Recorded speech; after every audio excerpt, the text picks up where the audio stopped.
died as a result of the restrictions, and the rule was overhauled. However, for cars, the Welfare Ministry's guidelines state that vehicles are banned, in principle. The thinking behind this is that car upkeep costs could weigh on the beneficiaries' finances. Yoshinaga said the guidelines have not been adjusted for societal changes and continue to be based on a long fixed image of poverty. The question here is living in isolation from society, where you cannot go shopping and do the small things that you want to do, considered a minimum standard of wholesome and cultured living? He said. The Japan Automobile Manufacturers Association's data for fiscal 2023 found that 82.3% of households outside the Tokyo metropolitan area own vehicles.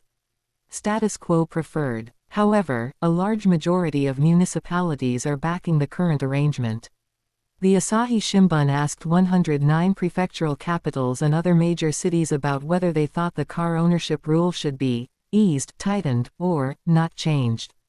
Of 106 municipalities that replied, 83 supported the current setup, while 11 favored an easing.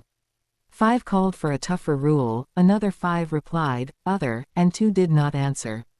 One respondent that wrote, other, is Niigata, a city with 307 households on welfare that are permitted to own a car, the highest number among all municipalities covered by the Asahi survey. The Niigata city government said some officials are leaning toward easing the rule on the premise that recipients can afford car upkeep.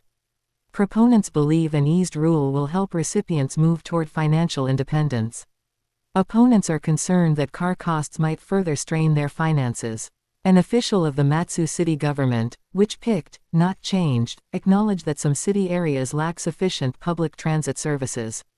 But the official said an eased rule could lead to more recipients using cars for leisurely drives, which are not approved of under the current setup. Hachinohe in Aomori Prefecture favored an eased rule.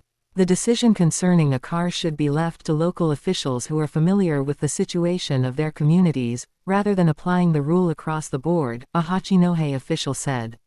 An official of the Gifu municipal government, which backed a stricter rule, said, if recipients are permitted to use a car, they might use it for various purposes. This article was written by Misato Nara and Maiko Ito.